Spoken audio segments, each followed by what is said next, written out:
अस्सलाम वालेकुम एवरीवन, कैसे हैं आप सब। उम्मीद करती हूँ कि आप सब खैरियत से होंगे। चलें जी, आज का व्लॉग स्टार्ट करते हैं। आज का व्लॉग है मेरी कुछ बुक्स कलेक्शन पर। मेरी कुछ फ्रेंड ने कहा था कि हमने अपनी बुक्स कलेक्शन दिखाना और उनके बारे में डिस्कस करना। कुछ बुक्स हैं जो मैं पढ़ चुकी हूँ या जो मैंने पढ़नी है। तो चलें जी, आज का व्लॉग स्टार्ट करते हैं। सबसे पहली बुक है ये वाली, दी 40 रूल्स ऑफ लव। ये मुझे मेरी बड़ी आपी ने सजेस्ट किया था कि मोमना ये ज़रूर पढ़ना। तो ये बुक बहुत बहुत अच्छी है। अगर आपने अपने अंदर चेंज लाना है, अपना एटीट्यूड चेंज करना है, आपने अपना माइंड सेट चेंज करना है, this book is worth the reading, to be very honest. तो ये बुक ज़रूर पढ़िएगा, मैं आपको ये रेकमेंड करूँगी। बहुत बहुत अच्छी बुक है। इस बुक की एक कहानी ये भी है कि मैंने ये इसकी ना स्टोरी भी लगाई हो ना, स्ट्रीक भी ना भेजी ना। तो मेरी कुछ फ्रेंड्स हैं, उन्होंने मुझे कहा कि मोना तुम ऐसी बुक्स पढ़ती हो। मैंने फिर बोला, मुझे समझ ही ना आया पहले तो उनकी बात की। फिर जब मैं समझी ना, मैंने बोला कैसे बुक्स कहती हैं ये। वो समझ रही थी कि ये I think so bold books में आ जाते हैं, लेकिन ऐसा कुछ भी नहीं है। मैंने पूरी बुक पढ़ के देखी है, इसमें ऐसा वैसा कुछ भी नहीं है। ये बहुत अच्छी बुक है। आपने अपना माइंडसेट चेंज करना है, उसके लिए तो ये बेस्ट है। ठीक है, ये चीज़ आ जाती है। पहली बुक तो ये होगी। अगली है ये a good girls guide to murder. Maybe आप में से काफ़ी ने इसकी सीरीज़ भी देखी हो। आई थिंक सो सीरीज़ भी इसकी आई हुई है। ये मैं अपनी किसी ना एक फ्रेंड की ना वो मैं देखती थी, क्या उसको कहते हैं, स्टोरी देख रही थी इंस्टाग्राम पे, वो ये देख रही थी। ठीक है, सच पूछे ना, मैंने इसके स्टार्ट के कुछ पेजेस ही पढ़े हैं, देन ये मैं बाद में ना कंटिन्यू नहीं कर पाई थी। लेकिन ये अभी मैंने सारी की सारी सच पूछे तो पढ़नी है, ये चीज़ आ जाती है। तो ये भी मेरी एक इंस्टाग्राम की आपी है, मरवा आपी, उन्होंने मुझे सजेस्ट की थी कि मोमना ये ज़रूर पढ़ना, ये अच्छी है। मतलब कि इसमें एडवेंचर भी आ जाता है, थ्रिलर भी आ जाता है, तो ये मैंने अभी पढ़नी है, ये चीज़ आ जाती है। अगली बुक है ये, यार ये बहुत अच्छी है, बहुत अच्छी। ये माइंड चेंजिंग बुक है। अगर किसी का दिल करता है पढ़ने को, रीडिंग को, एक तो इंग्लिश बुक्स पढ़ने का ये फ़ायदा होता है कि आप लोगों की इंग्लिश बेहतरीन हो जाती है। बेहतर, अगर आपकी ऑलरेडी बेहतर है तो वो बेहतरीन हो जाएगी, ये चीज़ आ जाती है। और सबसे मेन, अगर कोई मुश्किल लफ्ज़ है मैं उसको हाईलाइट वगैरह कर लेती हूँ, क्योंकि फिर बाद में उस पर सर्च वगैरह करना, उसका ऑथेंटिक मीनिंग पता चलता होता था, तो वो तो सबसे बेस्ट चीज़ आ जाती थी, ये चीज़ आ जाती है। ये भी बुक मैंने सारी की सारी पढ़ी हुई है।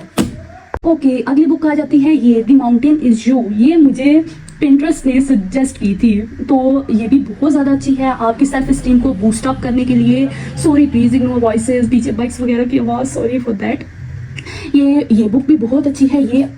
इस बुक में मोस्टली यही है कि सेल्फ लव कैसे किया जा सकता है। उसके अलावा आपके ऊपर कोई भी, ऑफ कोर्स कहते हैं ना, ups and downs are parts of life. तो अगर आपके ऊपर कोई परेशानी, मुश्किल परेशानी आ जाती है, तो आप अपनी प्रॉब्लम को कैसे अप्रूव करोगे, देन उसको कैसे टैकल करोगे, उसका किस तरह का अपना कंक्लूजन निकालोगे, ये सारी चीज़ें उसमें आ जाती है। कॉन्फिडेंस बूस्ट करने के लिए ये बुक है। ये वाली बुक होगी। और दूसरी एटॉमिक हैबिट्स है, जो ये सजेस्ट मुझे की थी पिंटरेस्ट ने। ऑफ कोर्स वो कहते हैं ना कि जो चीज़ हम ना एक दो दफ़ा सर्च करते हैं, फिर वही चीज़ आपकी फीड पे आने लग जाती है। मेरे इंस्टा, मेरे पिंटरेस्ट पे मोस्ट प्रॉबली ऐसा ही होता है, इवन के टिकटॉक पर भी ये चीज़ आ जाती है।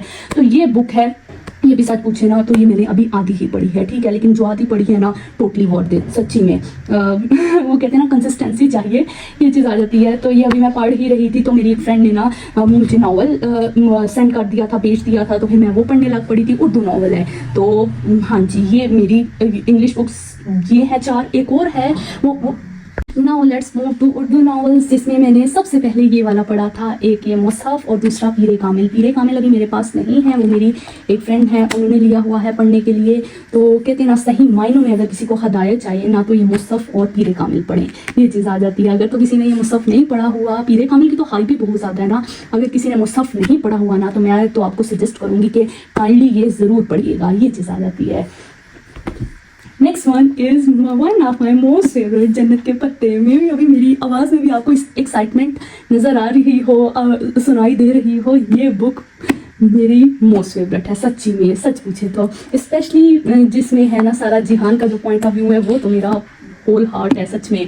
ये बुक किस तरह मेरी मोस्ट फेवरेट बनी है, इसमें जिस तरीके से नम्रा अहमद ने पर्दे की अहमियत बयान की हुई है, वो बहुत बेहतरीन तरीके से उन्होंने एक्सप्लेन किया हुआ है। किस तरह हया इस्लामाबाद की मोस्ट स्कॉट लड़की थी, लेकिन जैसे ही वो जाती है टर्की वगैरह में, वो खुश होती है कि वहाँ पर मेरे बाप भाई चाचा वगैरह नहीं होंगे जो मुझे दुपट्टा लेने से दुपट्टा लेने के लिए फोर्स करेंगे, ये वो, मैं अपनी मर्जी करूंगी, टॉप पहनूंगी, ये वो करूंगी। लेकिन जो वो कहते हैं ना, जब वहाँ पर गए उसको काफ़ी चीज़ें रोशनास हुई, उसको काफ़ी चीज़ों का पता चला। और सबसे मेन आयशेगुल, अल्लाह कितनी अच्छी लड़कियाँ, अच्छी लड़की है वो सबसे ज़्यादा, माई फेवरेट करेक्टर। उसमें भी जब डीजे की डेथ हो जाती है, that shattered me to the core, सच्ची में ये चीज़ आ जाती है। अगर आपने पर्दे की अहमियत जाननी है, पढ़नी है, तो काइंडली मैं आपको ये ज़रूर सजेस्ट करूँगी कि ये ज़रूर पढ़िएगा, ये चीज़ आ जाती है। Next one is these two, एक है इमामुल मुजाहिदीन नजरुल हसन, नजर में लिखी हुई है, और दूसरी है ईमान उम्मीद और मोहब्बत, ये है उमेरा अहमद की बुक है, ठीक है। ये अगले दिन मैं कैंपस गई हुई थी, तो मेरी फ्रेंड है निसा, उन्होंने मुझे गिफ्ट करी थी। ये तो अभी बिल्कुल भी जिसको कहते हैं ना, मैंने टच नहीं की। ये अभी मैं इंशाल्लाह ज़रूर पढ़ूंगी और इसका मैं फीडबैक आप लोगों के साथ ज़रूर दूंगी। ये तो दिखने में लग रहा है ना कि ये इस्लामिक है, तो ये तो होंगी ही बेस्ट, ठीक है। नेक्स्ट मूव तो one of my current favourite, ये मेरी करंट फेवरेट है, जो कि पिछले पूरे एक वीक से वेयर हाउस में फंसी हुई थी, क्योंकि बारिश वगैरह का था ना, तो इस वजह से। लेकिन अब शुक्र अल्हम्दुलिल्लाह, अल्लाह ये फट गया, सॉरी मुझे रिसीव हो गई है, ठीक है। इवन कि इसके भी मैंने ना कुछ पेजेस 35-40 पेजेस तो मैं पढ़ भी चुकी हूँ, नहीं 29 पेजेस तक ना मैंने पढ़ लिया है। ये पार्ट 1 पार्ट 2, इसमें दोनों पार्ट्स हैं। ये भी कहते हैं अगर आपने पाकिस्तानी लॉ कानून के बारे में जानना है तो उसके लिए ये बेस्ट है। तो ये मैंने अब शुरू की हुई है, इंशाल्लाह ये जब कंप्लीट हो जाएगी, तो मैंने इसकी भी बहुत ज़्यादा हाइप सुनी थी, मेरी कुछ फ्रेंड्स ने पढ़ी हुई है। पार्ट 1 पार्ट 2 दोनों इसी में इंक्लूडेड है, तो इंशाल्लाह ये मैं पढ़ूंगी, देन मैं आपको ज़रूर इसका भी फीडबैक दूंगी, ठीक है। ये थी मेरी सारी की सारी बुक कलेक्शन। तो उम्मीद करती हूँ कि आपको ये मेरा छोटा सा व्लॉग पसंद आया होगा। आप भी कमेंट सेक्शन में कमेंट करके बताइएगा कि आपने कौन कौन सी इनमें से बुक्स पढ़ी हुई हैं, और आपकी फेवरेट बुक कौन सी है, इंग्लिश में कौन सी है, और उर्दू में फेवरेट नावल कौन सा है। अगर आपको मेरा आज का व्लॉग पसंद आया हो तो do like, comment, share, subscribe और फैला दे मेरे बुक्स को, फैला दे मेरे व्लॉग्स को। बड़ी मैं एफर्ट करती हूँ सच्ची में। आप बिलीव करें कि इस वीडियो को मैं शूट कर रही हूँ, तो उसमें भी 2 से 3 दफ़ा कोई ना कोई, एक दफ़ा मेरे एक कज़न आए हैं, फूफो के बेटे, वो पापा का पूछने आए हैं। एक दफ़ा वैसे दरवाज़ा खटका है, अजीब, बार स्टॉप करके जाना पड़ता है। सो अल्लाह हाफिज़, फ़ी अमानिल्लाह, ख्याल रखिएगा अपना, अल्लाह हाफिज़।